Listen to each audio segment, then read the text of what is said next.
అందరూ మూసేయచ్చు. ప్రేమ ఒక్క అంటే ఉంచుకోండి, కానీ చదవలేకపోతే అక్క చదువుతుంది. మీరు ఈ వాక్యం వినాలి, ఖచ్చితంగా వినాలి. ఎందుకు వినాలంటానంటే దేవుడు ఎందుకు ప్రేరేపించాడు ఈ రోజున చాలా ప్రశ్నలకు జవాబు మీ అందరికీ కూడా ఒక మంచి అవకాశం. హల్లెలూయా. ఒక అంశము మారు మనస్సు. దేవుడికి స్తోత్రం కలుగును గాక. ఏంటిది? మారు మనస్సు. మారు మనస్సు అంటే మనందరికీ అనుకుంటాం మనస్సు మార్చుకోవటం, అంతే కదా. మారు మనస్సు అంటే చెప్పండి, మనస్సు మారుతుందా? చెప్పాలి, మారుతుందా? మారదా? మారు మనస్సు, మనస్సుని మార్చుకుంటావా కాదా? మారు తల్లి అర్థం ఏంటి? తల్లి స్థానంలో వేరే వాళ్ళు ఉంటే వారిని ఏమంటారు? మారు తల్లి. ఈ రోజున మారు మనస్సు అంటే నీ పాత మనస్సున్న స్థానంలో మరొక్క మనస్సును ఏం చేయాలి నువ్వు? ఈ మనస్సు ఎక్కడి నుంచి వచ్చింది? దేవునికి స్తోత్రం కలుగును. అర్థం ఏంటంటే నీ పాపిష్టి మనస్సుండే స్థలములో దేవుని యొక్క పరిశుద్ధమైన మనస్సును తీసుకొచ్చి నువ్వు అక్కడ ఏం చేయాలా? పెట్టాలి. అప్పుడు అదేమవుతుంది? అది ఎలాగంటే ఈరోజు నా మారు మనస్సును గురించి మీకు ఎందుకు దేవుడు చెప్పమన్నాడు ఐ డోంట్ నో, బట్ నేను తెలియపరుస్తాను. అసలు ఈ మారు మనస్సు దేనికోసం? బాగా చెప్పావనియా. పుట్టినగా నుంచి నా మనస్సు అనేకమైన పాపముల చేత, ఆలోచనల చేత, చూపుల ద్వారా పాడైపోయింది. ఇప్పుడు దేవుని యొద్ద నుంచి ఆ మనసు తెచ్చి పెట్టుకోమంటున్నాం. అసలు ఈ మారు మనసు దేని కొరకంటే లోకాసు సువార్త 3వ అధ్యాయం 3వ వచనంలో యేసుక్రీస్తు ప్రభుల వారి కంటే ముందుగా సువార్త ప్రకటించినటువంటి యోహాను గారు ఈ మారు మనసును తీసుకొచ్చాడు. దేవునికి స్తోత్రం కలుగును గాక. చదువుతాం. అంతటా అతడు వచ్చి, ఎవరంటే యోహాను గారు వచ్చి పాప క్షమాపణ నిమిత్తము మారు మనస్సు విషయమైన బాప్తిస్మము పొందవలనని యోర్దాను నది ప్రదేశమంతటా ప్రకటించుచుండెను. ఏంటట? పాప క్షమాపణ నిమిత్తము మారు మనస్సు. దేని కొరకు? ఒక చోట ఏం రాయబడిందంటే దేవుని రాజ్యము సమీపించి ఉన్నది కాబట్టి అందరూ కూడా మారు మనస్సు పొందుడి అని ఈయనే ప్రకటిస్తాడు. ఒకటి, దేవుని రాజ్యం సమీపించింది కాబట్టి మారు మనస్సు పొందండి. 2, పాప క్షమాపణ నిమిత్తము మారు మనస్సు విషయమే బాప్తిసం. హల్లెలూయా. దేవుని రాజ్యంలోకి వెళ్ళాలంటే అతనికి మారు మనస్సు కలగాలి. ఈ మారు మనసు దేని కొరకంటే పాప క్షమాపణ నిమిత్తం. ఈ 2 కలిగిన వాడే బాప్తిసం తీసుకుంటానికి అర్హుడు. బాప్తిసం తీసుకున్నవాడు పరలోక రాజ్యానికి రిజర్వేషన్ చేసుకున్నాడు. హల్లెలూయా. నేను అక్టోబర్ 1st వీక్ నుంచి బాప్తిస్మ క్లాసులు చెప్తానని చెప్పాను. ఎవరైనా బిడ్డలు ఎవరు? ఇది మొదటి క్లాస్ కింద తీసుకోండి. హల్లెలూయా. ఇది మొదటి క్లాస్. దేని కొరకంటే దేవుని రాజ్యము సమీపిస్తా ఉంది కాబట్టి యవన బిడ్డలారా మీరందరూ కూడా ఏం చేయాలి? మారు మనస్సు పొందుకోవాలి. ఆ మారు మనస్సు దేవుని యొద్ద నుంచి వస్తుంది. హల్లెలూయా. అలా రావాలంటే ఎవరికి రాదు. మీరేం చేయాలా? మొదటగా కొంత వర్కౌట్ చేయాలి. ఉదయం నుంచి సాయంకాలం దాకా నువ్వు వెళ్ళి పనోడి దగ్గర, మీ యజమాని దగ్గరికి వెళ్ళి కూర్చుంటే డబ్బులు ఇవ్వడాడు. ఏం చేయాలా? కష్టపడాలి. కష్టపడి ఆ యజమానికి నచ్చే పని నువ్వు చేస్తే వాడు నీ పనికి తగినటువంటి జీతాన్ని వాడి సాయంత్రం చేతిలో పెడతాడు. హల్లెలూయా. ఇప్పుడు కూడా పాప క్షమాపణ నువ్వు పొందుకోవాలి అంటే, నీకు మారు మనస్సు రావాలి అంటే, దేవుని మనస్సు నీ పాత మనస్థానంలో ఉండాలంటే నువ్వేం చేయాలా? పాప క్షమాపణ కొరకు ప్రయాసపడాలి. హల్లెలూయా. కొంతమంది నేను చూపిస్తాను, నా మాటలు నీకు అర్థమవుతాయి నేను అనుకుంటాను. పాప క్షమాపణ నిమిత్తం మారు మనస్సు విషయమే బాప్తిసం. దేవుని రాజ్యం సమీపిస్తుంది కాబట్టి మారు మనస్సు పొందుకోండి. ఇప్పుడు మారు మనస్సు ఎలా పొందుకోవాలి అంటే నేను ఎక్స్ప్లెయిన్ చేస్తే మీకు అర్థం అవ్వచ్చు, అర్థం అవ్వకపోవచ్చు, కానీ పరిశుద్ధ గ్రంథంలో కొంతమంది ఉన్నారు. వారిని మీకు జ్ఞాపకం చేస్తే నాకు తెలిసి మీకు చాలా ఈజీగా అర్థమవుతుంది అసలు మారు మనస్సు అంటే ఏంటో. మొదటిగా నేను ఒక అతన్ని మీకు జ్ఞాపకం చేస్తాను. లోకాసు వార్త 19వ అధ్యాయం 5వ వచనం కానీ చదువుతాను. అక్కడ ఒక వ్యక్తి ఉన్నాడు, అతనికి మారు మనస్సు లేదు.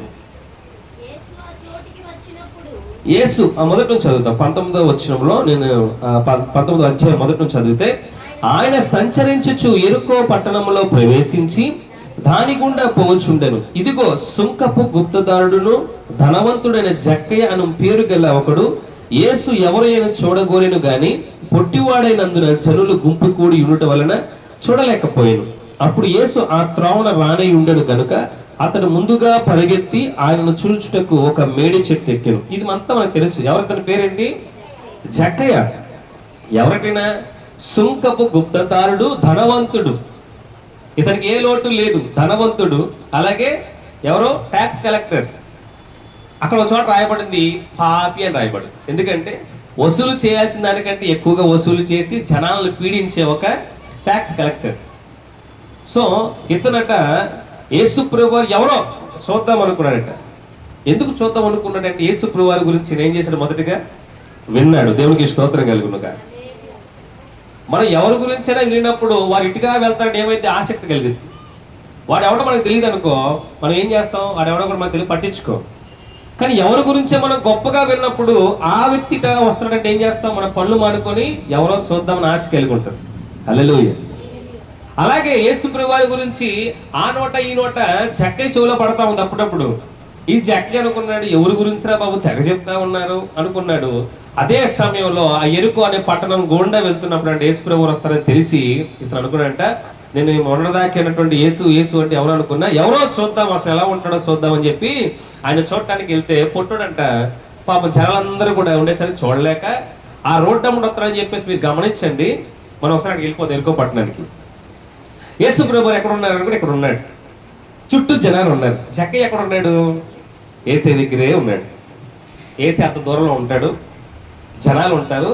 ఈ జక్కయ్య చూడగోరెను అనగండి యేసయ్య దగ్గరే ఉన్నాడు. గుర్తుపెట్టుకునే విషయాన్ని. యేసయ్య చూద్దామని చెప్పి వెళ్తే యేసయ్య చూడగోరెను గాని జన సమూహం ఉన్నంత వల్ల అతను చూడలేకపోయాడు. అనగా ఏంటి? యేసుప్రభు అతి సమీపంలోనే ఉన్నాడు కానీ చూడలేకపోయాడు. ఇప్పుడు మళ్ళా జక్కయ్య ఎక్కడ ప్రత్యక్షమయ్యాడు? మేడి చెట్టు ఎక్కాడు. అంటే అర్థం ఏంటి తెలుసా? యేసయ్య కంటే ముందు పరిగెట్టాడు. దేవునికి స్తోత్రం కలుగునుగా. యేసయ్యని చూడాలని ఒక ప్రాంతం అనుకున్నాడు. యేసయ్యని చూద్దాం అనుకున్నాడు కానీ యేసయ్యని చూడలేకపోయాడు. కానీ యేసయ్య అగో ఆ మార్గం ఈ రోడ్డు అమ్మడు వెళ్తాడని తెలిసి యేసయ్య కంటే ముందుగా జక్కయ్య నడుచుకుంటే ఎలా వెళ్ళాడు? పరిగెట్టుంటాడు. నాకు తెలుసు పరిగెట్టుకుంటే వెళ్ళి ఏమి ఎక్కాడట? మేడి చెట్టు ఎక్కాడు. దేవునికి స్తోత్రం కలుగునుగా. ఆసక్తి. యాక్చువల్గా నాకు అంత అవసరం లేదు. ధనవంతుడు, అదిగాక మంచి పలుకుబడి ఉన్నవాడు. కానీ తనలో ఏం కలిగింది? ఆసక్తి కలిగింది. వర్కౌట్ చేస్తున్నాడు. గుర్తుపెట్టి కదా, వర్కౌట్ చేస్తున్నాడు, కష్టపడుతున్నాడు. యేసయ్యని చూడాలి, ఎగిరేడు. పొట్టుడు కదా, ఎగిరేడు. కనపడలా, జనాలు అందరూ ఉన్నారు. ఎగిరేడు, కనపడలా. ఏమనుకుంటే తెలుసు, ఎలాగైనా యేసయ్యని చూడాలి. కాబట్టి యేసయ్య ఎటు వెళ్తాడా అని చూసాడు. ఈ రోడ్డు అమ్మటే వెళ్తాడు అని వెళ్ళాడు. ఎతికాడు, ఎక్కడ ఉంటే యేసయ్యని చూస్తాను ఎతికాడు. అతనికి అక్కడ కనపడింది ఒక మేడి చెట్టు. హల్లెలూయా. వెంటనే ఏం చేశాడు తెలుసా? ధనవంతుడని ఆ యొక్క కర్మాన్ని విడిచిపెట్టాడు, అధికారాన్ని విడిచిపెట్టాడు. ఒక కోతిలాగా చెట్టు ఎక్కాడు. అలాగే యేసయ్య కంటే ముందుగా పరిగెట్టాడు. యేసయ్య అక్కడే మెసేజ్ చెప్పట్లా, గుండా పోవచ్చు ఉండని. అనగా ఆయన వెళ్ళిపోతున్నాడు, అలాగా ట్రై చేశాడు. కానీ యేసయ్య కంటే ముందుగా పరిగెట్టుంటాడు. ముందుగా వెళ్ళిపోయి చెట్టు ఎక్కే అంత సమయం ఉందంటే ఎంత ఫాస్ట్గా పరిగెట్టుంటాడు. వెళ్ళి చెట్టు పైకి ఎక్కి చూస్తున్నాడు యేసయ్య. హల్లెలూయా. తర్వాత చదువుదాం. యేసు ఆ చోటికి వచ్చినప్పుడు కనులెత్తి చూచి, జక్కయ్య త్వరగా దిగుము, నేడు నేను నీ ఇంట ఉండవలసి ఉన్నది అని అతనితో చెప్పగా. మీరు గమనించండి, యేసయ్య చుట్టూ ఎవరున్నారు? బోల్డ్ మంది ఉన్నారు. కానీ యేసయ్య వాళ్ళు ఎవరిని చూడలేదు. తన చుట్టూ ఉండి యేసయ్య నువ్వు సూపర్ డోపర్ అంటున్నా ఎవరిని గమనించలే. యేసయ్య ఎవరిని చూశాడు తెలుసా? అది గదిగో ఒక పొట్టోడు పరిగెడుతున్నాడు. యేసయ్య కోసం పరిగెడుతున్నాడు. యేసయ్య చూడడానికి పరిగెడుతున్నాడు. ఆ పరుగు దేవుడు చూశాడు. దేవునికి స్తోత్రం కలుగు. ప్రయాసపడి ఒక ధనవంతుడైన గర్వాన్ని విడిచిపెట్టి, ఒక సుంకపు గుప్తుడైన ఒక అధికారాన్ని విడిచిపెట్టి ఒక కోతిలాగా చెట్టెక్కుతున్న వాడిని దేవుడు చూశాడు. హల్లెలూయా. ఆతృతతో యేసయ్యని చూస్తున్న వాడిని యేసుప్రభు వారు చూశాడు. చూసి పేరు పెట్టి పిలిచాడు, జక్కయ్య త్వరగా దిగు. ఎందుకు తెలుసా? నువ్వు నా కోసం పడిన ప్రయాసం నేను చూశాను. నా కోసం నువ్వు పరిగెట్టిన పరుగు నేను చూశాను. నా కొరకు నువ్వు మేడి చెట్టు ఎక్కుతున్న విధానం నేను చూశాను, నా కొరకు ఎదురు చూస్తున్న నీ కళ్ళు నేను చూశాను, కాబట్టి నేను నీతో ఉండాలనుకో. త్వరగా దిగు, ఎంత ఫాస్ట్గా పైకి ఎక్కావో అంత ఫాస్ట్గా దిగు. అక్కడ ఉంటుంది మంచి అద్భుతమైన మాట, చెక్కయ్య నిలువబడి త్వరగా దిగి అతడు త్వరగా దిగాడు. యేసు ప్రభువు త్వరగా దిగమంటే చెట్టు ఎక్కినోడు ఎలా ఎక్కుతాడు తెలియక వచ్చితే అప్పుడు త్వరగా దిగుతాడన్నా. ఎందుకని?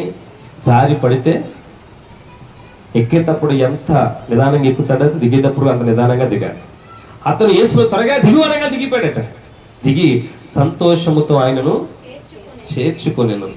అందరూ అది చూసి ఈయన పాపి అయిన మనుషుని యొద్ద, ఎవరట?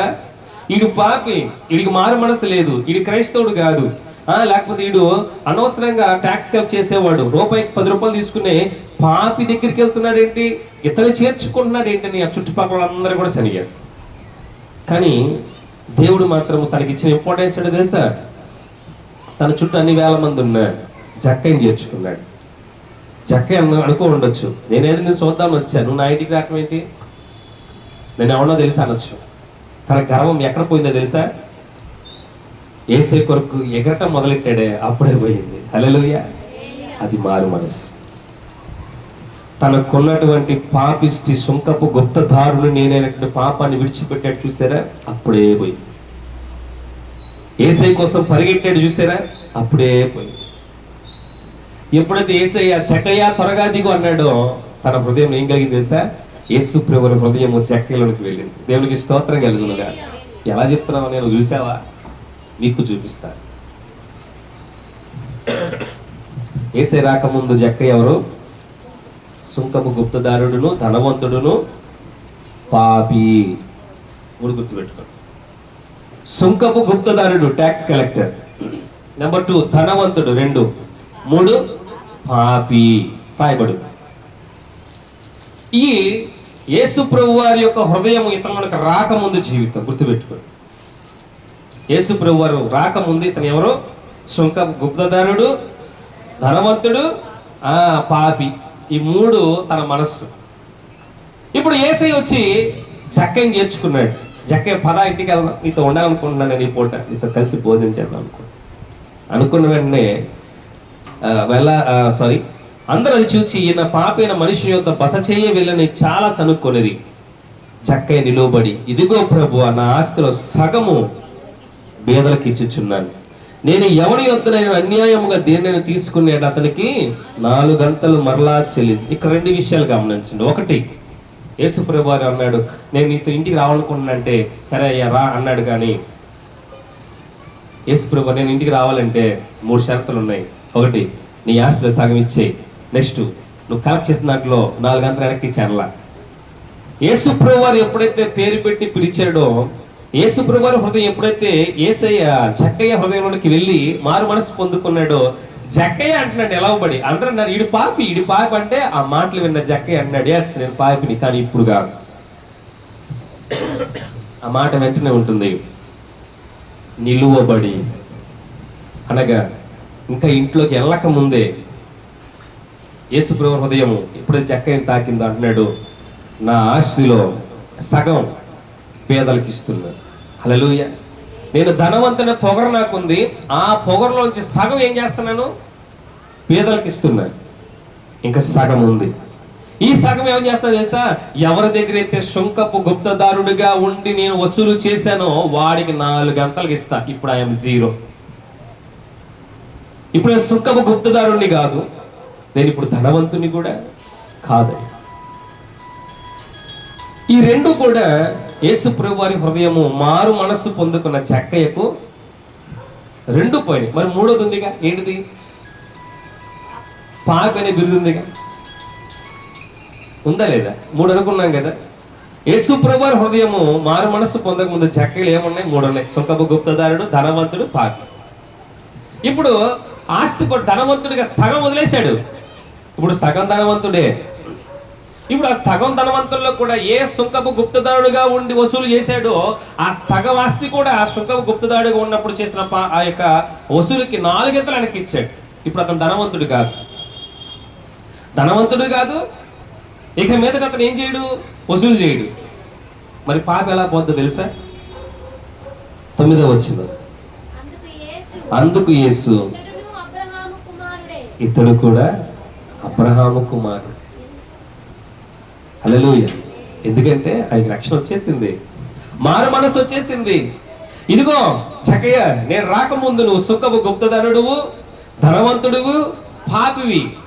నేను వచ్చిన తర్వాత, నా హృదయం నీలోకి వచ్చిన తర్వాత సగం ఆస్తి బీదలకు ఇచ్చావు, సగం ఆస్తి నీ అధికారంలో ఉన్నప్పుడు సంపాదించావు కాబట్టి 4 గంటలు వెనక్కి ఇచ్చావు. ఇప్పుడు నువ్వు ధనవంతుడు అయితే కాదు. అలాగే ఇక రేపటి నుంచి నువ్వు ఎలాగా ఉద్యోగం చెయ్యి, నాకు అర్థమైపోయింది. మరి పాపిని కదయ్యా, ఎవడరా నిన్ను పాపనింది? ఈరోజు నువ్వు ఎవరో తెలుసా? నువ్వు పాపివి కాదు, అబ్రహాము కుమారుడు. దేవుడికి స్తోత్రం కలుగును గాక. హల్లెలూయా. ఎందుకంటే నీకు రక్షణ వచ్చింది. నీకు రక్షణ వచ్చింది కాబట్టి, నీకు మారు మనసు నా హృదయం నీలో పెట్టాను కాబట్టి దేవుడు చెప్పింది ఏంటో తెలుసా? 2 వంగీలు ఉన్నవాడు ఒకడికి ఒకటి ఇవ్వాలి, 2 పూటల భోజనం ఉన్నవాడు ఒకడికి 1 పూటైనా భోజనం. ఇది యేసు వారు చెప్పారు. ఏమని చేస్తాను సార్, నాకు ఫుల్గా ఆస్తుంది, సగం ఇచ్చేసా, ఇంకా సగం ఆస్తుంది. ఒకటి దగ్గర రూపాయి తీసుకుని 4 రూపాయలు ఎక్స్ట్రా ఇచ్చా. యేసు వారు చెప్పిన దానికంటే 2 గంటలు ఎక్స్ట్రానే చేశాడు. ఇప్పుడు అన్నాడు, నీవు కూడా అబ్రహాము కుమార్ అంటే తెలుసా, నా సహోదరుడివి. దేవునికి స్తోత్రం కలుగును కాక. మారు మనసు ఎలా వస్తుందంటే, దేవుని యొక్క ఆలోచన, దేవుణ్ణి చూడాలనుకోవాలి, దేవుని కోసం ప్రయాసపడాలి, దేవుని కొరకు నువ్వేం చేయాలో వెతకాలి. అప్పుడు నీకు దొరుకుతుంది. నువ్వు బైబిల్ పట్టుకుంటే రాదు నీకు మారు మనసు. ఆదివారం శుక్రవారం ప్రార్థనకి వెళ్ళిపోయి సపట్లు కొడితే రాదు నీకు మారు మనసు. జక్కయ్యలాగా యేసు ప్రభువారి కొరకు ఎగిరిపడే ఆలోచన కలగాలి. యేసే కొరకు పరిగెట్టాడు, అలా పరిగెట్టాడు. అలా యేసే కొరకు ఏం చేసి ఎదురు చూశాడు. ఆ ఎదురు చూపుల్లో దేవుడు అన్ని వేల మంది చుట్టూ ఉన్న ఎవరిని చూశాడు? ఇప్పుడున్న సేవకులు పేర్లు పెట్టి పిలుస్తున్నారు తెలుసా? అది ఎక్కడి నుంచి వచ్చింది? యేసు ప్రభు వారు జక్కని పిలిచాడని వీళ్ళందరూ కూడా అందరిని పేర్లు పెట్టి పిలుస్తున్నారు. కానీ జక్కయ్యకి వచ్చిన మారు మనస్సు ఎవరికి రావాలి. హల్లెలూయా. ఇది అర్థమైన మారు మనస్సు. దేవుని కొరకు ఎదురు చూడాలి, దేవుని కొరకు పరిగెట్టాలి, తృష్ణ కొనాలి, దేవుని ప్రకటించి ఆయన చూడాలి. మనం దేవుడు అన్నాడు, నువ్వు పాపని ఎవడన్నాడు? అయ్యా, నువ్వు అబ్రహాము కుమారుడు. హల్లెలూయా. ఇది జక్కయ్యలో కలిగినటువంటి మారు మనస్సు ఒకటి. 2వ వ్యక్తిని గురించి జ్ఞాపకం చేసుకుందాం. ఇప్పుడు నేను చూపిస్తాను. లూకాసు సువార్త 23వ అధ్యాయం 39 నుంచి 43 వచనాలు. వేలాడ వేయబడిన ఆ నేరస్తులలో ఒకడు ఆయనను దూషించుచు, నీవు క్రీస్తువు కదా, నిన్ను రక్షించుకొనుము, మమ్మును కూడా రక్షించుమని చెప్పాను. అయితే 2వ వాడు వాడిని గద్దించి, నీవు అదే శిక్ష విధిలో ఉన్నావు గనుక దేవునికి భయపడవా? మనకైతే ఇక్కడ మీరు ఒక్కొక్క మాట మీకు జ్ఞాపకం చేస్తారు. మొదటోడు ఏమన్నాడన్నా? మొదటోడు యేసు ప్రభు వారు ఎంతమంది దొంగలను సిలువ వేశారు చెప్పండి? 2 సిలువ వేశారు. అందులో ఒకడేమన్నాడు? మరలా చదువుతాం. వేలాడబడిన నేరస్తులు ఒకడు ఆయనను దూషించుచు, చదువు, నీవు క్రీస్తువు కదా, నిన్ను రక్షించుకొనుము. మళ్ళీ చదవండి, ముందు చదవండి. అందులో ఒకడు దూషించుచు, నీవు క్రీస్తువు కదా. దేవుడికి స్తోత్రం కలుగును గాక. మనం అనుకుంటాము 2 దొంగలలో ఒకరికే తెలుసు యేసు ప్రభు వారు, 2వడికి తెలియదు అనుకుంటాం. 2వడికి కూడా తెలుసు ఆయన క్రీస్తు అని. హల్లెలూయా. ఎందుకో తెలుసా? ఆ ప్రాంతం అంతా వాళ్ళు బరబ్బతో కలిసి దొంగతనాలు చేసినా, దోపిడీలు చేసినా యేసు ప్రభు వారి యొక్క సువార్త ఎవరికి వినిపింపబడుతుంది? దొంగలు కూడా విన్నారు. ఆ 2 దొంగలకు కూడా తెలుసు యేసు ప్రభు వారి యొక్క మహిమ. అందులో ఒకడు దూషిస్తున్నాడు, యేసు ప్రభు క్రీస్తు అని తెలిసి కూడా ఏం చేస్తున్నాడు? దూషించుచు ఏమన్నాడు తెలుసా? నీవు క్రీస్తువు కదా, నిన్ను రక్షించుకొనుము, మమ్మను కూడా రక్షించుమని చెప్పాను. అయితే 2వ వాడు వాడిని గద్దించాడు. ఎందుకో తెలుసా? అరే, ఏం మాట్లాడుతున్నావురా? మనం ఆయనకి ఆర్డర్ అయితే ఏంటరా బాబు? నీకు నాకు తెలుసు ఆయన క్రీస్తుని, కానీ ఆయన ఏం చేయకూడదు? దూషించకూడదురా, మనం ఆయన్ని గద్దించకూడదురా, ఆయనకి మనము ఆర్డర్ వేయకూడదురా. ఏం చేయలేసా? అడుక్కోవాలి. ఈ రోజున క్రైస్తవ బిడ్డలు దేవునికి ఏం చేస్తారంటే ఆర్డర్లు వేస్తారు. నాకు 3 శుక్రవారంలో చేసే ప్రభువా, 4వ శుక్రవారం పని అవ్వలేదు అనుకో, 5వ శుక్రవారం మందిరానికి రాను. హల్లెలూయా. ఒక 7 సోమవారాలు వెళ్తాను ప్రభువా, ఎక్కడికి? తోటకి. 7 సోమవారాలు వెళ్తా. 7 సోమవారాలు ఏమైపోవాలి? కార్యం జరిగిపోవాలి. అది 8వ శుక్రవారం కనపడిన తోటలో దొంగ అదే చేస్తున్నాడు. నువ్వు క్రీస్తువు కదా, నువ్వు రక్షించుకో, నన్ను కూడా రక్షించు. దేవునికి ఆర్డర్ వేస్తున్నాడు. రెండోడు, అరే బాబు ఏం మాట్లాడుతున్నావు? మనం చేసిన పాపానికి ఇది కరెక్ట్. మనం అడిగే రైట్స్ మనకి లేవు, అడుక్కునే రైట్స్ మనకి. అందుకని ఏమన్నాడు తెలుసు రెండోవాడు? అయ్యా, నీ రాజ్యంలోకి వెళ్ళినప్పుడు దయచేసి నన్ను కూడా జ్ఞాపకం చేసుకో. ఎందుకు తెలుసా? ఆ రాజ్యము నీదని నాకు తెలుసు కాబట్టి బతుకున్నంత కాలం బరబ్బా గారితో సహవాసం చేసి చేసి నిన్ను నేను మర్చి నీ దగ్గర రాలేకపోయాను. పోన్లే, ఇప్పటికైనా సమయం కుదిరింది. అసలు గొప్ప విషయం తెలుసా? ఇప్పుడు సిలువ దగ్గరికి వెళ్ళిపోతాం. సిలువలో వాళ్ళకి ఏసీ ఫ్యాన్లు పెట్టేం లేరా? సిలువలు ఎట్టున్నారు వాళ్ళు? చెప్పాలి. వెళ్ళిపోతాం, సిలువ దగ్గరికి వెళ్ళిపోతాం. ఇప్పుడు ఇందాకేమో జక్క ఇరుకపట్నానికి వెళ్ళాం కదా, సిలువ దగ్గరికి వెళ్దాం. సిలువలో వాళ్ళకి ఏం చేసి పడ్డాయి? కుర్చీలో కూర్చొని ఉన్నారా? చెప్పాలండి. వేలాడి దేనిలో? మేకులు కొట్టారు. అందరికీ కొట్టారు. కొట్టలేరా? అసలు సిలువ మీద వేలాడుతూ మేకుల మీద వేలాడబడుతున్న వాళ్ళు ఎలా ఉంటారు? అల్లాడిపోతూ ఉంటారు, ఆహాకారాలు చేస్తారు. వాళ్ళకేం పినిసులు పెట్టి గుచ్చలే. మనకింత సూది గుచ్చుకుంటేనే అల్లాడిపోతారు సాయంత్రం దాకా పసుపు కారాలు పెట్టి. వాళ్ళకి ఏం చేశారు తెలుసా? వాళ్ళు దేని మీద అల్లాడుతున్నారు? ఈ చేతిలో కాళ్ళ కొట్టిన మేకల మీద ఉన్నారు, సిలువల మీద. వాళ్ళు మాట్లాడే పరిస్థితి కాదు. వాళ్ళ పరిస్థితి ఏంటో తెలుసా? గట్టిగా అరుస్తూ ఉంటారు, కేకలు పెడతా ఉంటారు. ఎందుకని? నరాలు కట్ అయిపోయి రక్తం గారుతా ఉండి ఒళ్ళంతా కూడా భయంకర పరిస్థితుల్లో ఇక్కడ ఈ చర్మం కదా జారిపోతూ ఉంటుంది. కానీ ఆ మేకులు కొట్టి వాళ్ళు ఏం చేస్తున్నారు తెలుసా? ఒకడు ఆ బాధలో ఉండి దేవుణ్ణి దూషిస్తూ ఉంటే మరొకడు ఏం చేస్తున్నాడంటే అసలు ఆ సమయంలో అసలు అంత రిక్వెస్ట్ ఎవరికన్నా వచ్చిద్దా? అంత మనం ఏదో చదివేస్తాను, దేవా నన్ను జ్ఞాపకం చేసుకోవాలి. అతను ఎంత విలవిల్లాడుతూ ఉంటాడు అన్నమాట. ఆ విలవిల్లాడుతూ కూడా ఏమన్నట్టు, సురే నువ్వు ఆయన అనబాకరా, మనకి కరెక్ట్ ఇది, ఆయనకి కరెక్ట్ కాదు అని. దేవా నువ్వు దేవుడు అని నాకు తెలుసు కాబట్టి నన్ను జ్ఞాపకం చేసుకో. హల్లెలూయా. చేతులకు కాళ్ళకు మేకులు కొట్టబడి సిలువలో వేలాడుతున్నటువంటి 2 దొంగలు యేసు ప్రభువుతో ముచ్చటిస్తున్నారు. ఒకడు దూషిస్తూ ఉన్నాడు క్రీస్తుని తెలిసి కూడా, ఆర్డర్ వేస్తూ ఉన్నాడు. మరొకడు ఏం రిక్వెస్ట్ చేస్తాడు, ప్రభువా నాకు ఈ గాయాలు ఇవన్నీ పెద్ద ప్రాముఖ్యత కాదు, కానీ నేను ఎట్టగా చచ్చిపోతాను, నాకు తెలుసు. చనిపోయే ముందు నీ రాజ్యంలో నేను చేయి, జ్ఞాపకం చేసుకో. హల్లెలూయా. ఇక్కడ జ్ఞాపకం కాదు ప్రభు, ఎందుకంటే ఇక్కడ నేను బతుకున్నంత కాలం చేసిన పాపాలకి ఇది నాకు కరెక్ట్, నాకు అర్థమైపోయింది. ఇప్పుడు నీ రాజ్యంలోకి నేను రావాలనుకుంటున్నా, ఒక్కసారి జ్ఞాపకం చేసుకో చాలు. అయ్యో నా తోటి వాడు ఒకడు సిలువ వేయబడ్డాడని ఒక్కసారి జ్ఞాపకం చేసుకో ప్రభు అని అన్నప్పుడు దేవుడు అన్నాడు ఒక్కసారి తిరిగి. ఆయన ఏమో ఏసీలో కూర్చొని ఆయనకు కూడా వీళ్ళకంటే ఎక్కువే పడ్డాయి. వాళ్ళని నాకు కొట్టలేదు నాకు తెలియదు, కానీ యేసు ప్రభు వాళ్ళంతా చేల్చబడి ముళ్ళ కిరీటం పెట్టబడి వీళ్ళకంటే భయంకరంగా యేసు ప్రభు వారు శరీర రూపిగా ఉండి ఆయన ఏమన్నా తెలుసా? చక్కగా తిరిగి స్మాల్ డైలాగ్ వచ్చే జన్మలో చూసుకున్నానన్న అల్లా దెన్ ఇప్పుడే నీవు నాతో నేను వెళ్ళి జ్ఞాపకం చేసుకోవటం ఏంటి? నువ్వు ఎప్పుడైతే నన్ను అంగీకరించావో, నువ్వు ఎప్పుడైతే నా కొరకు వాడితో గొడవ పెట్టుకున్నావో, నువ్వు ఎప్పుడైతే ఈ పరిస్థితిలో ఉండి కూడా నన్ను వాడు దూషిస్తున్నాడని తెలిసి వాడి మీద నీ తోటి వాడు, నీతో కలిసి తిరిగిన వాడు, నీతో కలిసి తిన్నోడు, నీతో కలిసి మటలు చేసినోడు, నీతో కలిసి ఎంతకాలం సంచారం చేసినావు, వాడిని నా కొరకు నువ్వు ఎదిరించావు చూసావా? అప్పుడే నీకేం కలిగింది? మారు మనస్సు కలిగింది. హల్లెలూయా, హల్లెలూయా.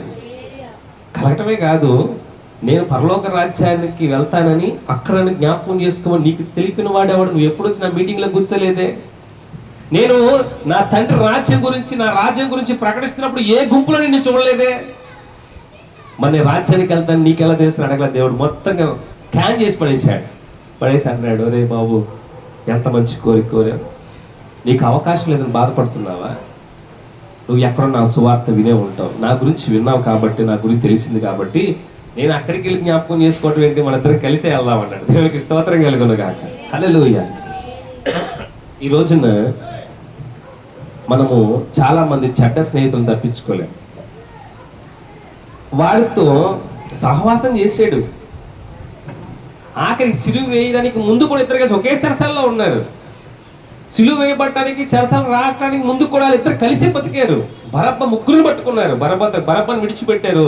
వీళ్ళిద్దరు కూడా అనుకున్నారు మనతో చనిపోతారు, ఇద్దరు ముచ్చరించుకున్నారు. కానీ సిలువలోనికి వచ్చిన తర్వాత కూడా ఇద్దరు మౌనంగా ఉన్నారు. కానీ ఎప్పుడైతే ఇటున్నవాడు యేసు ప్రభు వారిని దూషించి ఆడరేస్తున్నాడు, యువతుడు కోపం వచ్చింది. నువ్వు నాతోటి వాడివైనా, నాతో కలిసి తిరిగినా, నాతో కలిసి నువ్వు ఎన్ని పాపములు చేసినా యేసు ప్రభు వారిని అంటే మాత్రం నేను ఒప్పుకోను. ఇది మనకు కరెక్టరా? మనం చేసిన పాపాలకి కింద మనం చదువుకున్న వాక్యం ఏంటో తెలుసా? పాప క్షమాపణ నిమిత్తము మారు మనసు. హల్లెలూయా. ఇక్కడ ఏం కలిగింది తెలుసా? పాప క్షమాపణ. మనం చేసిన పాపాలకి ఇది కరెక్ట్ నొప్పుకోడు, చూసారా? అక్కడే పాప క్షమాపణ దొరికింది అతనికి. దొరికి యేసు ప్రభు వారి కొరకు పోరాటం చేస్తున్నాడు. అవతలని చచ్చిపోయే ముందు ఎందుకు నాతో తిట్టులు తింటాను అని అనకూడదురా, రిక్వెస్ట్ చేసుకోవాలని. అయ్యా నువ్వు రాజ్యానికి వెళ్ళినప్పుడు నన్ను ఒక్కసారి జ్ఞాపకం చేసుకోవాలి, నేను అప్పుడు ఏడా పాతాళం పడతాను, నాకు తెలుసు. దేవుడు లేదు లేదు, నువ్వు చేసిన పాపాలకి శిక్ష కరెక్టే నువ్వు ఒప్పుకున్నావు, చూసావా? అప్పుడు నీకేం కలిగింది? పాప క్షమాపణ. హల్లెలూయా. అనగా నీకు మారు మనసు వచ్చేసింది. నా కొరకు నీ తోటి వాడితో నువ్వు గొడవ పెట్టుకున్నప్పుడే నాకు అర్థమైంది, నువ్వు నా కొరకు ఒకవేళ నా సహవాసం కలిగి ఉంటే నా శిష్యుల్లో ఒకటిగా ఉండేవాడు. నువ్వు నా శిష్యులే పారిపోయి నన్ను వదిలిపెట్టి, కానీ నువ్వు మాత్రం నా కొరకు మరణంలో కూడా పోరాడుతున్నావు. హల్లెలూయా. ఒక రకంగా వాళ్ళకంటే ఈయనే బెటర్. వాళ్ళు పారిపోయారు, కానీ ఈయన చావులో కూడా యేసు కొరకు మాట పడినవట్లే. యేసు ప్రభువారి మీద మాట పడినవట్లే. పేతురు కంటే గొప్ప నాకు తెలిసి, దేవుని క్షమించాలి. మరణంలో యేసు ప్రభువారి మీద మాట పడినవ్వకుండా అడ్డొచ్చి రిక్వెస్ట్ చేసి మంచి ఛాన్స్ కొట్టేశాడు తెలుసా? యేసు ప్రభువారితో కలిసి సంచారం చేసిన శిష్యుల కంటే యేసు ప్రభువారితో కలిసి పరలోక రాజ్యం వెళ్ళి దొంగ గొప్ప నాకు తెలిసి. దేవునికి స్తోత్రం కలుగును గాక. హల్లెలూయా. మారు మనస్సు కలిగిందా లేదా? నేడు నీవు నాతో కలిసే వెళ్తాం, ఇద్దరం కలిసి వెళ్దాం. పరిచయం చేస్తాం మా నాన్నకి. ఏమని? అయ్యా ఇదిగో మరణంలో చివరి దశలో నా మీద మాట పడనీయకుండా నన్ను కాపాడాడు, కాబట్టి ఇతను కూడా నా తోటివాడే. హల్లెలూయా. దేవునికి స్తోత్రం కలుగును గాక. మనము కూడా అలాగుండాలి. యేసు ప్రభు వారి కొరకు మనం బ్రతకాలి. మనల్ని బట్టి దేవుని నామం మహిమపరచబడాలి తప్ప మన వల్ల దేవుని నామానికి ఏం కలగకూడదు, అవమానం కలగకూడదు. మన జీవితాన్ని 10 మంది చూసి అబ్బా దేవుని బిడ్డలు బతుకుతున్నారు అనుకోవాలి తప్ప అక్కడ చక్కని అందరూ పాల్పన్నారు. దేవుడు అన్నాడు నువ్వు అబ్రాహాము కుమారుడు. ఇక్కడ అందరూ అంటారు వాడు బరబ్బా శిష్యుడు. కాదు కాదు, ఇతను నాతోటి వాడు, పరలోక రాజ్యంలోనికి వెళ్ళబోతున్నవాడు. హల్లెలూయా. హల్లెలూయా. మూడో వ్యక్తిని మీకు నేను జ్ఞాపకం చేస్తాను.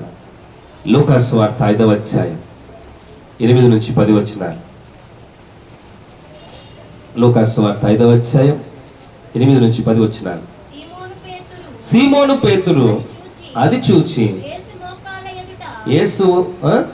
యేసు మోకాళ్ళ ఎదుటన సాగిలపడి, ప్రభువా నన్ను విడిచి పొమ్ము, నేను పాపాత్ముడని చెప్పాను. ఇది మనకు తెలిసిన విషయమే.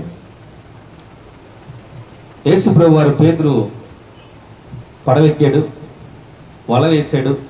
రాత్రంతా కూడా వల వేసిన ఒక్క చేప పడిన పేతురికి యేసు ప్రభు వారి మాట వినగానే చేపలు పడి 2 దోణులు నిండిపోయినాయి. బయటకు వచ్చిన తర్వాత ఆ 2 దోణులు ఆ పడవలో ఉన్నటువంటి చేపలన్నీ చూసి సంతోషపడాల్సిన పేతురు ఏమంటున్నాడు తెలుసా? యేసు ప్రభు వారి యొక్క మోకాళ్ళ ఎదుట సాగిలపడి, ప్రభువా నన్ను విడిచి వెళ్ళిపో, నేను పాపాత్ముడని చెప్పాను. ఎలాగనగా వారు పట్టిన చేపలు రాసి అతడితో కూడా ఉన్న వారందరూ విస్మయం ఉంది. అలాగే సీమోనుతో కూడా పాలెవైన వారు జెబెదయి కుమారుడు యాకోబును యోహాను విస్మయం ఉంది. అందుకు యేసు భయపడకము, ఇప్పటి నుంచి నీవెవరము మనుషులను పట్టువాడివి యుద్ధమని సీమోనుతో చెప్పారు. 2 పడవలు నిండిపోయినాయి. సంతోషం తమ్ముకుంటే నాకు తెలిసి ఒక మంచి ధనవంతుడు అయిపోయాడు పేతురు. ఆ గొప్ప ఆశీర్వాదం చూసి సంతోషపట్ల ఏం చేస్తాడు? పశ్చాత్తాపడుతున్నాడు. నేను పాపాత్ముడు, నా దగ్గర నువ్వు ఉండకూడదు, ఎందుకంటే నేను ఇంత ఆశీర్వాదం ఎప్పుడు చూడలేదు. ఇంత గొప్ప రాత్రి అంతా నాకు ఎక్కడెక్కడ చేపలు ఉంటే నాకు తెలుసు. రాత్రి అంతా అక్కడికి వెళ్ళి చేపలు పడితే ఒక్క చేప పడలే, కానీ వచ్చావు నా జీవితంలోనికి. నా పడవ ఎక్కావు, లోనకి తొయ్యమన్నావు, తోసా, వాక్యం చెప్పావు, బాగుంది. వెళ్ళిపోకుండా చేపలు పడదాం పదా అన్నావు. నేను అలిసిపోయా, నిద్ర కలిసా, అదే నీ మాట చొప్పున వల వేసా. ఏం చేశాను తెలుసా? విస్మయం ఉందేనంట. ఆశ్చర్యపోయారు చుట్టుపక్కల. 2 దోణులు నింపబడ్డాయి. ఈ ఆశీర్వాదము పొందుకునే అర్హత నాకు లేదయ్యా. ఐఎమ్ సీనర్, నేను పాపిష్టుని, పాపాత్ముడు, నువ్వు నా దగ్గర నుంచి వెళ్ళిపో. ఎందుకు తెలుసా? నాతో ఉంటే నా పాపము నిన్ను అపవిత్రపరిచిద్దేమో. యేసు ప్రభువు అన్నాడు, పశ్చాత్తాపం పొందావా? పొందాను కాబట్టే కదా ప్రభు మోకరించి సాగిలి పడిపోయాడు. అయితే ఈ రోజు నుంచి నువ్వు ఎవరివి? నువ్వు ఫిషర్ మ్యాన్వి కాదు, ఈ రోజు నుంచి నువ్వు సేవకుడు అన్నాడు. దేవునికి స్తోత్రం కలుగును గాక. నిన్ను మనుషులు పట్టేవాడిగా చేస్తా. మీరు ఒక గొప్ప ఆశ్చర్యకరమైనటువంటి విషయం గమనించలేదు, నాకు దేవుడు కూడా జ్ఞాపకం చేస్తున్నాడు. ఎప్పుడైతే వాళ్ళు ఒక విషయం ఒప్పుకుంటారో దేవుడు ఒక బిరుదిస్తున్నాడు. గమనించారా? వాళ్ళు పశ్చాత్తాపం పొందుకొని మారు మనసు పొందిన వెంటనే దేవుడు వాళ్ళ యొక్క పేర్లు మార్చడం, స్థితిగతులు మారిన పాడబడింది. అమ్మాయి ఏం పాట? ఏమైనా చేయగలవు, కథ మొత్తం మార్చగలవు అని. దేవుడు కథ మారుస్తాడు, ఏమైనా చేస్తాడు. మొదటిగా జక్కయ్య వచ్చి తన ఆస్తి మొత్తం ఇచ్చేస్తాను ప్రభు అని ఎప్పుడైతే పశ్చాత్తాపం మారు మనసు పొందాడో దేవుడు వెంటనే మాట్లాడాడు. ఏమని? నువ్వు అబ్రహాము కుమారుడివి. హల్లెలూయా. తర్వాత చూస్తే దొంగ వెంటనే రే అని ఆయన గద్దించగానే, అయ్యా నన్ను జ్ఞాపకం చేసుకోవాలని వెంటనే ఆయన మళ్ళీ ఒక మాట మాట్లాడాడు, నేను నీ నాతో కూడా పరదేశంలో ఉండు. స్పాట్ వెంటనే. ఇక్కడ కూడా పేతురు పశ్చాత్తాపం పొందిన పాపాత్మ నన్ను విడిచిపో ప్రభు అనగా అన్నాడు. అయితే ఈ రోజు నువ్వు నాట్ ఎ ఫిషర్ మ్యాన్, నువ్వు చేపలు పట్టేవాడు కాదు. ఈ రోజు నేనేం చేస్తా? మనుషులు కథ మార్చాడు లేదా? పరిస్థితి మార్చాడు లేదా? ఈరోజు దేవుడు మనతో మాట్లాడాలి, మనతో మాట్లాడాలి. మన స్థితి మార్చాలి, మన కథ కూడా మార్చాలి. జక్కయ్య పాపి అన్నవాడి యొక్క కథ మార్చేసి వ్యక్తిని అసలు మీరు గమనిస్తే వెంటనే పలుకుతాడు ఆయన. గ్యాప్ ఇవ్వడు. నీలో పాప క్షమాపణ దొరికిన వెంటనే నీ కథ మారిపోద్ది. వెంటనే నాకు డైలాగ్ వేసేస్తున్నాడు. మీరు చూస్తే వెంటనే మరుక్షణం ఇంకా ఏముండదు గ్యాప్. జక్కయ్య ఒక మాట చెప్పి ఒప్పుకున్నాడు, వెంటనే నువ్వు అబ్రహాము కుమారుడు అన్నాడు. దొంగ ఒప్పుకున్నాడు, ఇది మా పాపలు కరెక్టే ప్రభు అనుకున్నాడు, వెంటనే అయితే నువ్వు నాతో కలిసి వచ్చేస్తావు అన్నాడు. పేతురు ఇక్కడ ఆయన పాపాత్ముని ప్రభు నన్ను విడిచి వెళ్ళిపో అన్నాడు. అయితే నువ్వు వెంటనే కృష్ణమైనవి కాదు, చేపలు పట్టేవాడు కాదు, నిన్ను మనుషులు పట్టేవాడిగా చేస్తాను. హల్లెలూయా. దేవుడి దగ్గర మనం మాట్లాడాలి, మనం ఒప్పుకోవాలి. నువ్వు ఎప్పుడైతే ఒప్పుకుంటావో నెక్స్ట్ చైన్ అంట. చైన్ లింక్ చేస్తాను మీకు. చైన్ లింక్ ఎలా ఉంటుంది? చైన్ కుక్కానికి కుక్కేం ఏమైపోతుంది చెప్పాలి. కుక్కానికి కుక్కేం మధ్యలో గ్యాప్ ఉండదు. కుక్కేం లోపల నుంచి కుక్కి వేస్తాడు. ఆ చైన్ ఎంత గట్టిగా ఉంటుందో తెలుసా? కుక్కే నుంచి కుక్కే ఉంటుంది.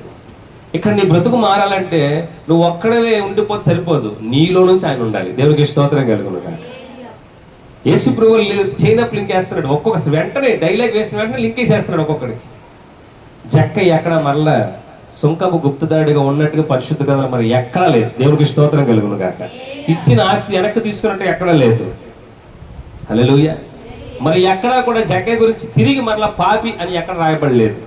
మారిపోయింది దేవుని కృపలో. హల్లెలూయా. దొంగ కూడా ఆ చివరి క్షణంలో మారు మనసు పొందాడు. మరి ఎక్కడ అతని మీద దొంగ అని రాయబడలేదు. ఇప్పుడు అతను ఎవరో తెలుసా? సిలువలో ఉన్నప్పుడు దొంగ, యేసు ప్రభువుతో ఉన్నప్పుడు మారు మనసు పొందాడు.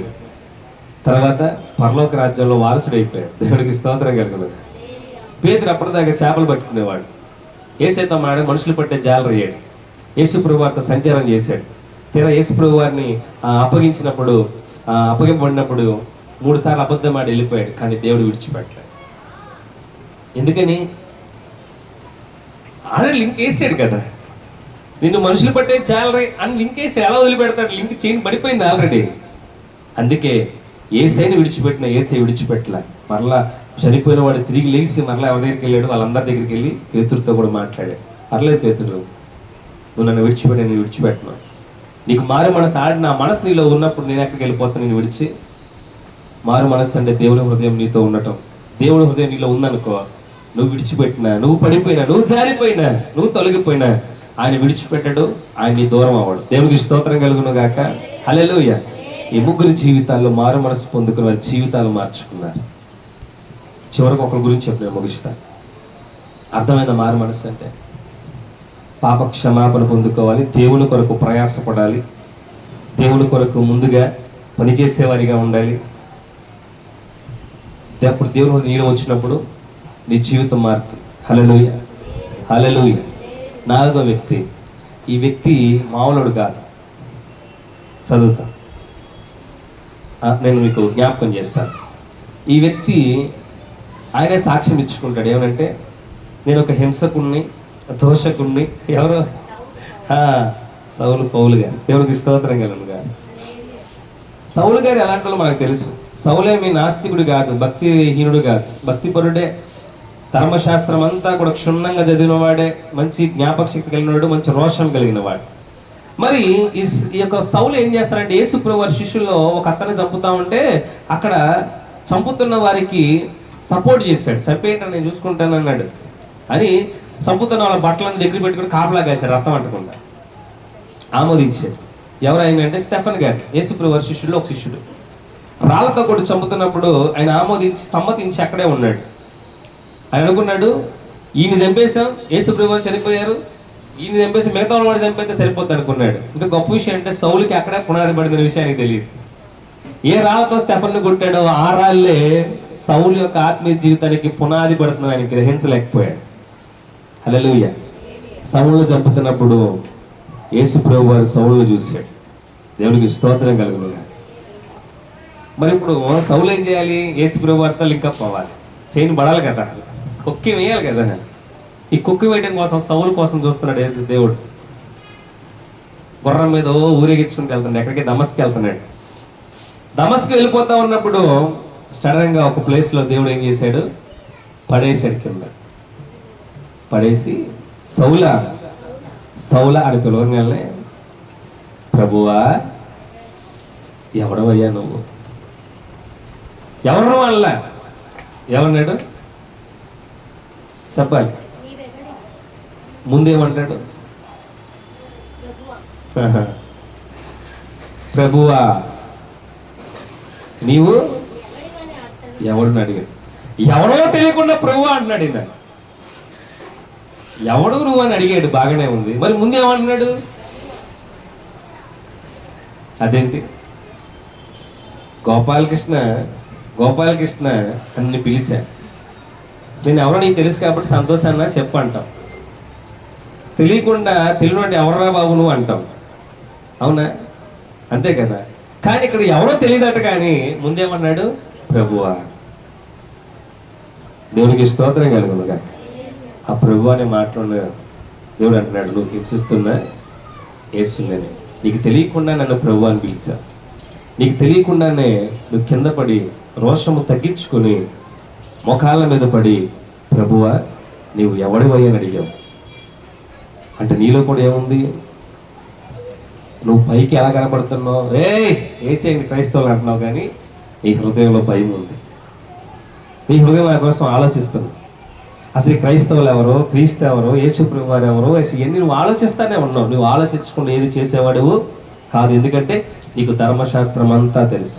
అదే ధర్మశాస్త్రం నా గురించి, క్రీస్తు గురించి రాయబడిన విషయం నీకు తెలుసు. కాకపోతే నీ చుట్టుపక్కల ఉన్న వాళ్ళని ఏం చేశారు? పైకి ఎక్కించారు. నువ్వు తోపు తురుము అనగానే సౌలు ఉద్రేకపడిపోయి ఇంకా క్రైస్తవుల మీద, కానీ నీ మనసులో ఏముంది? నేను ప్రభువు అని ఉంది. హల్లెలూయా. యేసు ప్రభువు అందరికీ, యేసు క్రీస్తు అందరికీ ప్రభువు. ఇప్పుడు సౌలు ఏమంటున్నాడు? ప్రభువా నీవెవడవయ్యా? నువ్వు హింసిస్తున్న యేసునయ్యా బాబు. హల్లెలూయా.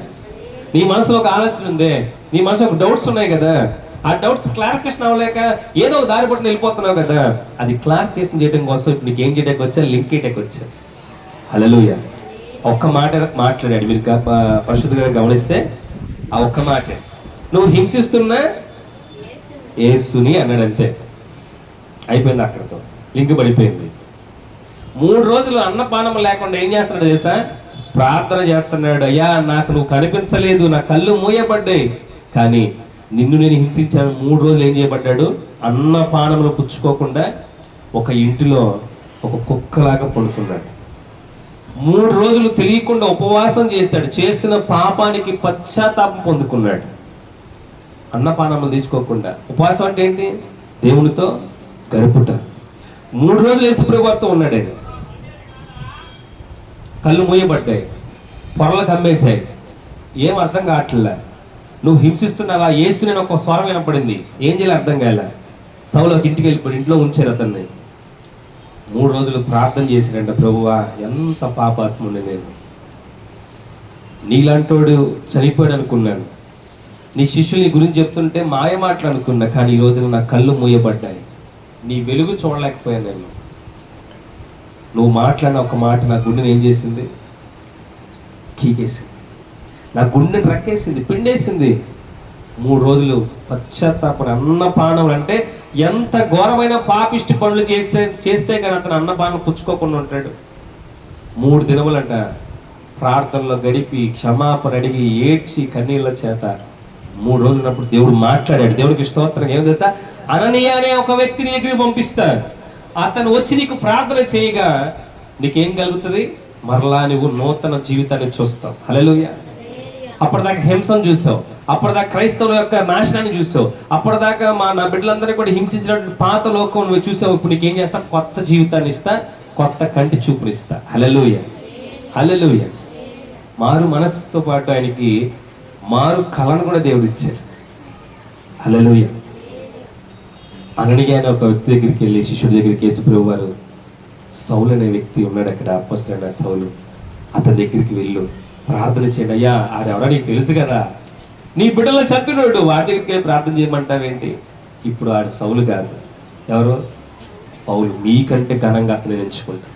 నా కొరకు ప్రాణము పెట్టి నా కొరకు పోరాడే ఒక యోధుని ఎంచుకున్నాను, వెళ్ళి ప్రార్థన చేయి.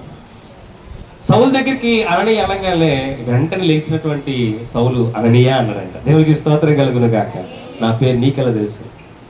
నేను 3 రోజులు ప్రార్థన చేస్తున్నాను కదా, యేసు నాతో మాట్లాడి వస్తావని చెప్పాడు. నీకోసం ఐమ్ వెయిటింగ్. ఎందుకు వెయిటింగ్ అంటే, ఈ లోకాన్ని ఇప్పుడు నుంచి యేసుప్రభు వారి కళతో చూడబోతున్నా, యేసుప్రభు వారి మనసుతో చూడబోతున్నా. నాకు మారు మనస్సు కలిగింది, నాకు మారు మనస్సుతో పాటు నూతనమైన కళను కూడా దయచేవన్నప్పుడు, మీరు దయామయుడి సినిమా అనేది ఉంటుంది, దాంట్లో మీకు ఆ ఫేస్ ఎక్స్ప్రెషన్స్ కనపడతాయి. సౌలుగా ఉన్నప్పుడు విజయ్ చంద్ర గారు ఎలాగున్నారో, పౌలుగా మార్చబడ్డప్పుడు తన స్వరము, తన మాట తీరు, తన చూపు అంతా కనపడుతుంది. ఇప్పుడు సౌలుకి ప్రార్థన చేయగా పొరలు రాలిపోయినాయి. నూతన జీవితం. ఇంకా బయటికి వెళ్ళాడు, కొంతకాలం శిక్షణ తీసుకున్నాడు, శిష్యులతో తిరిగాడు, బహిరంగంగా యేసుప్రభు వారి కొరకు ఎన్ని శ్రమలు పడ్డాడంటే అన్ని శ్రమలు పడ్డాడు. ఏ రాళ్లతో స్టెఫను కొడతంటే అంగీకరించాడో అటువంటి భయంకరమైన రాళ్ల చేత చావు దాకా వెళ్ళిపోయాడు. ఎవరో? సౌలు గారు. చచ్చిపోయిన కొన్ని ఈడ్ చేశారు ఊరి అవతలకి, కానీ బతికి క్లీన్ చేసుకొని మరలా స్వార్థ ప్రకటించాడు. తన జీవితం ఏమైంది? మారు మనస్సు పొందుకున్నాడు, మారు జీవితాన్ని పొందుకున్నాడు. యేసుప్రభు వారి కొరకు ఎలా ఉన్నాడంట, నా తలను తీసేది, నా తల తెగి పట్టం అందరూ చూడాలి. హల్లెలూయా, హల్లెలూయా. మారు మనస్సు పొందుకున్న జీవితం అలా ఉంటుంది. ఈరోజు అనేక మందికి మారు మనస్సు లేదు. మనం క్వశ్చన్ వేసుకుందాం. ఈ రోజున దేవుడు అడిగేది, వాట్ అబౌట్ యూ? నీ జీవితం ఏంటి? దేవుడు గొప్ప కృపతో నలుగురిని జ్ఞాపకం చేశాడు. నలుగురిలో ఉన్నటువంటి మారు మనస్సు, పశ్చాత్తాపము, వారందరికీ కూడా దేవుడు బాప్తిస్మం ఇవ్వలే. కానీ జక్కయ్యకు చెట్టు మీద ఉన్నప్పుడే బాప్తిస్మం. హల్లెలూయా. దొంగ ఒక సిలువలో ఉన్నప్పుడు బాప్తిస్మం. పేతురుకు సముద్రం ఒడ్డున బాప్తిస్మం. సౌలుకి 3 రోజుల ప్రార్థనలో బాప్తిస్మం. మరి ఈరోజు నీకు బాప్తిస్మం దేవుడు అనుగ్రహించేది. దేవుడి యొక్క గొప్ప రక్షణ నీకు కలగాలి. దేవుడు కొన్ని హెచ్చించుకోవాలనుకుంటున్నాడు. ఆయన కోరుకుంటున్నాడు, మారు మనసు పొందుకో, పాప క్షమాపణ పొందుకో. నువ్వు ఈ రోజున ఎంతకాలము మారు మనసు పొందుకోవాలని ఆశ కలిగి ఉన్నా నువ్వు వెనక్కి వెళ్ళిపోతావు. నేను ఎవడో వెనక్కి లాగేస్తాడు. దేవుడికి స్తోత్రం కలుగును. ఒక మాట చెప్పి ముగిస్తాను. నువ్వు అనుకుంటావు మారు మనసు పొందుకోవాలి, దేవుళ్ళలో బలంగా వాడబడాలి అనుకుంటావు, అంతే. క్రియ చెయ్యం. జక్కయ్య చూడాలనుకున్నాడు, కానీ ఏం చేశాడు? కనిపించకపోతే ఏం చేశాడు? ఇంటికి వెళ్ళిపోవాలా. ఏమైపోయాడు తెలుసా? చూడాలని పరిగెట్టాడు కాబట్టి పొందుకున్నాడు. దేవునికి స్తోత్రం కలుగునుగా. దొంగ పొందుకున్నాడు, పేతురు పొందుకున్నాడు, సౌలు పొందుకున్నాడు. నువ్వు పొందుకోవాలంటే నీ ప్రయాస. నువ్వు అనుకుంటే సరిపోదు, ఏం చేయాలా? పొందుకోవాలంటే ప్రయాసపడాలి. నువ్వు అనుకున్నది మాత్రాన పొందుకోలేవు. వెనక్కి ఎవడో ఒకడు లాగుతాడు. మళ్ళీ నీ జీవితం ఏంటంటే 5వ క్లాస్ చదివేవాడు, శుభ్రంగా స్కూల్కి వెళ్ళేవాడు, మధ్యలో ఎవడో ఒక చెడ్డ స్నేహితుడు పరిచయం అయ్యి వాడిని స్కూల్కి వెళ్ళకుండా చేసి వెనక్కి లాగేశాడు. వెనక్కి లాగేసినప్పుడు వాడు ఎగ్జామ్స్ రాయాల. ఇప్పుడు ఏం చేస్తారని 6వ క్లాస్ పంపిస్తారా? మళ్ళీ ఎక్కడ కూర్చోబెడతారు? 5వ క్లాస్. ఈరోజు మారు మనసు పొందాలనుకుంటున్నావు, కానీ నువ్వు ఏం చేయట్లా? ఎగ్జామ్స్ రాయట్లా, ప్రయాస పట్ల. మళ్ళీ నీ జీవితం ఎక్కడ ఉంటుంది? అక్కడే ఉంటుంది. సాయంత్రం ఒక పాట రాశారు, ఆ పాటలో పడితే అడుగు ముందుకు వేయలేకపోతున్నాను ప్రభువా, ఎందుకంటే ఆ శ్రమలు నన్ను వెనక్కి లాగుతున్నాయి. హల్లెలూయా. బ్రతుకు భారంగా ఉంది ప్రభువా, పాప భారం నా మీద ఉండగా. దేవుని కృపలో మనమంతా కూడా అడుగు ముందుకు వేసేవారిగా ఉండాలి. వెనక్కి లాగుతాయి, ఖచ్చితంగా వెనక్కి లాగుతాయి. వెనక్కి లాగడం వాడి వంతు అయితే వాడిని కూడా ముందుకు లాక్కెళ్ళటం మన వంతు. దేవునికి స్తోత్రం కలుగును గాక. మారు మనసు లేనోడైతే వెనక్కి వెళ్ళిపోతాడు వాడితో కలిసి. మారు మనసు ఉన్నాడు అనుకో, వాడిని కూడా ముందుకు లాక్కొస్తాడు. ఎందుకంటే అపవాది పని చేసేది కూడా దేవుని కిందే, గుర్తుపెట్టుకోండి. దేవుడు పంపిస్తే మన దగ్గరికి వస్తుంది. చెడ్డ స్నేహితుడు కూడా దేవుడు పంపిస్తేనే వస్తాడు. హల్లెలూయా. మనం చెడ్డ స్నేహితుడు సహవాసం చేసి నింద ఎవరి మీద వేస్తాం? అపవాది మీద వేస్తాం. దేవుడు అరే బాబు, ఆ అపవాది నా కోసం పనిచేస్తాను, నువ్వేం మళ్ళీ దాని మీద తోస్తున్నావు ఆదాం అవలాగా. నువ్వేం చేయాలి తెలుసా? నిన్ను ఎవడైతే వెనక్కి లాగుతున్నాడో వాడిని నువ్వు ముందుకు లాక్కురావు. దేవుడికి స్తోత్రం కలుగును గాక. దేవుడి కొద్ది మాటలు మన జీవితం అనుగ్రహించి మీ అందరికీ కూడా మారు మనస్సు కలుగును గాక. దేవుని యొక్క బిడ్డలుగా మీరు ఒక జక్కయ్యగా, మీరు ఒక ఎస్తేరుగా, మీరు ఒక రూతుగా, మీరు ఒక సౌలుగా, మీరు ఒక పేతులుగా ఉజ్జీవింపబడి మీకు మారు మనసు దేవుడిచ్చి ఒక గొప్ప నూతనమైన జీవితం దేవుడు మీకు అనుగ్రహించును గాక. ఆమేన్. మోకరించండి, ప్రార్థన చేసుకుందాం. ఈరోజు నా వాక్యం నీకు ఏం అర్థమైంది? పాప క్షమాపణ నువ్వు పొందుకోవాలి సహోదరుడా, సహోదరి. నువ్వు ఎంతకాలం వెనకడిగేస్తావో అంతకాలం నీ జీవితం ఇంకా ఊబిలోకి వెళ్ళిపోతూ ఉంటుంది. ఈరోజు దేవుడు ఊబిలో పడ్డ నీకు ఈ వాక్యము ద్వారా చేయుతనిస్తున్నప్పుడు ఆ చేయుత పట్టుకొని బయటికి రావాలి. ఈరోజు నువ్వు బయటికి రావడానికి మార్గం ఇచ్చాడు. తను ఎంతగానో ప్రేమించినటువంటి జక్కయ్యను, సౌలును, పేతురును, దొంగను ఈరోజు నీ ముందుకు తీసుకొచ్చాడు. ఈరోజు ఆయన సన్నిధిలో కూర్చుంటానికి అర్హత లేని మనల్ని ఈరోజు ఎరుకో పట్టణానికి తీసుకెళ్ళాడు, గొలుగొతా కొండకు తీసుకెళ్ళాడు, గలిలయ సముద్ర తీరానికి తీసుకెళ్ళాడు, అలాగే సౌలు యొద్దకు తీసుకెళ్ళాడు. నువ్వు ఈ రోజున దేవుని యొద్దకు రాగలుగుతున్నావా? ఎప్పుడు నే వాక్యాలేగా, ఎప్పుడు నే మారు మనసేగా. ఇదిగో సమయం గుర్తుపెట్టుకో. యోహాను చేసినటువంటి హెచ్చరిక నేను చేస్తా ఉన్నా. దేవుని రాజ్యం సమీపించి ఉన్నది, కావున మారు మనసు పొంది పశ్చాత్తాపం పొందండి. ఇంకా వెనకడిగేస్తున్నావేమో, నీకు నాకు సమయం లేకపోవచ్చు సహోదరుడా, సహోదరి. మారు మనస్సు కావాలి, పాప క్షమాపణ కావాలి, బాప్తిస్మం కావాలి. దేవుని రాజ్యంలో నువ్వు ఉండాలి, నేను ఉండాలి. ప్రార్థన చేసుకుందాం ఈ రోజున. దేవా, నాకు మారు మనస్సు అనుగ్రహించు. నీ మనస్సు నాలో ప్రవేశింపచ్చే. నన్ను వెనక్కి లాగేవాడిని నేను నీ యొద్దకు తీసుకొచ్చేవాడిగా ఉండాలి తప్ప నేను వాడితో కలిసి వెళ్ళిపోకుండా సహాయం చేయి. నీ మనస్సు నాలో ఉంటే వాడికి నేను సువార్త ప్రకటిస్తా. అయ్యా, నీ వాక్యం నాలో ఉంటే వాడిని చెడగొట్టాలనుకున్నప్పుడు నేను నా సహోదరికి, నా సహోదరి, నా ఫ్రెండ్స్కి నేను సువార్తను తప్పించబడతాను. దేవా, దయచేసి నాకు మారు మనసు కావాలి. నేను కూడా ఒక చెక్కలాగా నీ కొరకు ప్రయాసపడతా. నేను కూడా ఒక దొంగలాగా అయ్యా నీకు తండ్రి పాప క్షమాపణ పొందుకొని నీ దగ్గర రిక్వెస్ట్ చేసుకుంటున్నా. నేను ఒక పేతురుగా పాప క్షమాపణ పొందుకొని ఏడుస్తున్నా. నేను ఒక సౌలుగా మూలుగుతున్నాను. ప్రభువా, నాకు మారు మనస్సు, నీ మనసు నాలో ఉంచు. దయచేసి నాతో మాట్లాడు ప్రభువా, నాతో మాట్లాడు, నాతో మాట్లాడు ప్రభువా, నాతో మాట్లాడు తండ్రి. యేసయ్యా యేసయ్యా నీకే సాధ్యము. యేసయ్యా యేసయ్యా నీకే సాధ్యము. స్థిరపరచువాడవు, బలపరచువాడవు, పడిపోయిన చోటే నిలబెట్టువాడవు, గణపరచువాడవు, హెచ్చించువాడవు, నా పక్షము నిలచి జయమిచ్చువాడవు. ఏమైనా చేయగలవు, కథ మొత్తం మార్చగలవు, నీ నామముకే మహిమంతా తెచ్చుకొందువు. ఏమైనా చేయగలవు, కథ మొత్తం మార్చగలవు, నీ నామముకే మహిమంతా తెచ్చుకొందువు. యేసయ్యా యేసయ్యా నీకే సాధ్యము. యేసయ్యా యేసయ్యా నీకే సాధ్యము.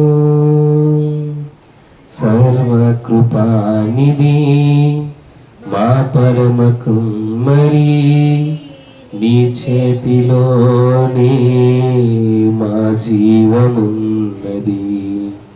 సర్వకృపానిధి మా పరమ కుమ్మరి, నీ చేతిలోనే మా జీవమున్నది. మా దేవాని ఆలోచనలన్నీ ఎంతో గొప్పవి, జరిగించుచున్నవి. మా దేవాని ఆలోచనలన్నీ ఎంతో గొప్పవి, మా కార్యములెన్నో జరిగించుచున్నవి. ఏమైనా చేయగలవు, కథ మొత్తం మార్చగలవు, నీ నామముకే మహిమంతా తెచ్చుకొందువు. ఏమైనా చేయగలవు, కథ మొత్తం మార్చగలవు, నీ నామముకే మహిమంతా తెచ్చుకొందువు. యేసయ్యా యేసయ్యా నీకే సాధ్యము. యేసయ్యా యేసయ్యా నీకే సాధ్యము. ప్రభువా, నిజమేనైనా మా మంచి కుమారునైనా, మా జీవితాలు నీ చేతుల్లో ఉన్నాయి, మా బ్రతుకులు నీ వాక్కులో ఉన్నాయి. ఈ రోజున మా కుమారు మనస్సు విషయమై, పాప క్షమాపణ విషయమై, బాప్తిస్మ విషయమై సమస్తము కూడా ఈ రోజున నలుగురు వ్యక్తులను, నీ బిడ్డలను, నీ సేవకులను పెట్టి మాకు బోధించాం. మేము కూడా వారి వంటి జీవితాన్ని కాకపోయినా వారికి మాదిరికరంగా ప్రభు ఏదో మేము కూడా కొద్దిపాటి జీవితాన్ని జీవిస్తూ ఉన్నాం. మమ్మల్ని కూడా ఆశీర్వదించి సంపూర్ణమైనటువంటి మేలు మీ బంగారము వంటి మారు మనస్సు మాకు దయచేయండి. మా మనస్సు కాదు ప్రభు, ఇక నీ మనస్సే మాలో ఉండును గాక. మా మాట తీరు కాదు ప్రభు, నీ మాట తీరే మేము పలుకుదుము గాక. మా చూపులు కాదు ప్రభు, నీ చూపులు కలిగి జీవించుదుము గాక. మా ప్రవర్తన కాదయ్యా, నిన్ను పోలి ప్రవర్తించే కృప మాకు అనుగ్రహించు. ఈ రోజున ఇది మొదలుకొని ఈ యొక్క మొదటి ఆరాధనలో నీ బిడ్డలందరూ కూడా మారు మనస్సు గురించి ఆలోచన కలిగి, సౌలు ఎలాగైతే తను చేసిన పాపం బట్టి 3 దినములు అన్నపానము లేక పశ్చాత్తాపముతో ఉపవాసం ఉండి ప్రార్థించి మారు మనస్సు పొందుకున్నాడో, గడిచిన కాలం అంతట్లో మేము చేసిన అపరాధాలు, పాపములు, ద్వేషములు, సమస్తమైనటువంటి కీళ్ళన్నింటిని బట్టి కూడా మేము కూడా నీ యందుండి నీతో సహవాసములో ఉండి పాప క్షమాపణ పొంది మారు మనసు పొందుకొని మేము కూడా దీవించబడదుము గాక, నీ బిడ్డలుగా పిలిపింపబడదుము గాక. అతి కృప మాకు దయచేయండి. ఇక ఉన్న ప్రతి యవన బిడ్డకు దయచేయండి. ఇకనైనా అక్టోబర్ 1వ మాసము నుంచి నీ బిడ్డలకు ప్రభువా ఈ మారు మనసు గురించి బోధించాలని, బాప్టిసానికి సిద్ధపాటు చేయాలని నేను ఆశ కలిగి ఉన్నాను. ఈ 3 నెలల సమయములో నీ బిడ్డలతో మీరు మాట్లాడండి, అనుదినమే మాట్లాడండి. వారి యొక్క జీవితాలు వెలిగించబడునుగా. వారు కూడా నాయన పాత రోత జీవితాన్ని విడిచిపెట్టి మారు మనస్సు పొందుకు నీ మనస్సు కలిగి నీ ప్రవర్తన కలిగి జీవించుదురుగాక. ఈ 3 నెలల సమయం నీ చేతులకు అప్పగిస్తా ఉన్నాను. క్రిస్మస్ దినాలు ప్రభువా సమీపిస్తా ఉన్నాయి. క్రిస్మస్ యొక్క సంతోషం మేము పొందుకోవాలి అయ్యా. గత ఈ సంవత్సరము మా హృదయంలో మిమ్మల్ని కలిగి జీవించాలి. 2025 సంవత్సరాల క్రితం మీరు మా కొరకు మానవుడిగా జన్మించారు. ఈ 2025 సంవత్సరం క్రిస్మస్ కల్లా మా హృదయంలో మిమ్మల్ని మేము కలిగి ఉండాలి. మా ద్వారా ఈ లోకానికి మిమ్మల్ని పరిచయం చేయాలి. మా ప్రవర్తన ద్వారా క్రీస్తుగా మిమ్మల్ని పరిచయం చేయాలి. ఈ క్రిస్మస్ ఈ సంవత్సరము మా హృదయంలో నుంచి పుట్టుదురు కాక ప్రభువా. అంటి కృప నీ బిడ్డలందరికీ దయచేయండి. ఈ యొక్క తన మారు మనస్సు విషయమే బాప్తిసము క్లాసులలో మీరు తోడుగా ఉండండి. నీ బిడ్డలతో మీరు మాట్లాడండి. అలాగే నన్ను కూడా సరి చేయండి. నాకు నేను నేర్చుకొని మార్చుకొని కృప దయచేయండి. నీ బిడ్డలకు బోధించే అర్హత నాకు ఇవ్వండి. ఏది బోధించాలి నాకు నేర్పించండి. నాకు శిక్షణ దయచేయండి అయ్యా. దయచేసి నన్ను కూడా బలపరిచి నీ కృపలో వర్తిలింపచేయమని ఈ మొదటి ఆరాధన నీ కృప మాకు తోడుగా ఉన్నందుకు స్తోత్రాలు చెల్లిస్తూ వచ్చిన ప్రతి ఒక్క బిడ్డని దీవించండి. సాయంకాలం జరిగేటువంటి 2వ ఆరాధనలో యవనస్తుల కూడికి మీరు తోడుగా ఉండండి. సమస్తం నీ చేతులకు అప్పగిస్తూ ఇచ్చిన ప్రార్థన ఆలకించమని నా ప్రభువైన మా రక్షకుడైన యేసు క్రీస్తు నామం పేరిట చిన్న ప్రార్థన ఆలకించమని అడిగి బ్రతిమలాడుకుంటున్నాను పరమ తండ్రి. ఆమేన్, ఆమేన్, ఆమేన్. యేసు రక్తమే జయం, ప్రభువు రక్తమే జయం. యేసు రక్తం సంపూర్ణంగా విజయం, అపవాదికి లయం. యేసు నామము జయము కలుగును గాక. సాతానికి ఇప్పుడు ఎల్లప్పుడు సమస్తం సర్వనాశనం కలుగును గాక. ఆమేన్, ఆమేన్, ఆమేన్. తండ్రి అయిన దేవుని ప్రేమ, కుమారుడైన యేసుక్రీస్తు వారి కృప, పరిశుద్ధాత్మ యొక్క నిండు సహవాసము, సన్నిధి, ఆశీర్వాదం మనకు మన కుటుంబాలకు నూతనమైన మారు మనసు పొందుకున్న ఎవరి బిడ్డలకు ఈ ప్రాంత ప్రజలు నిరంతరము తోడే ఉండును గాక. Amen, amen, amen. Praise to God. మీ అందరికీ ప్రభుపేట వందనాలు. దయచేసి ఒక సంతోషకరమైన శుభవర్తమానం మీకు. అక్టోబర్ 1 నుంచి మరి క్రిస్మస్ దినాలు ప్రారంభించబడుతున్నాయి. హల్లెలూయా. క్రిస్మస్ కార్యక్రమాలు ప్రారంభించబడతాయి. మీ అందరికీ కూడా నేను ఆ లిస్ట్ ఇస్తాను. అలాగే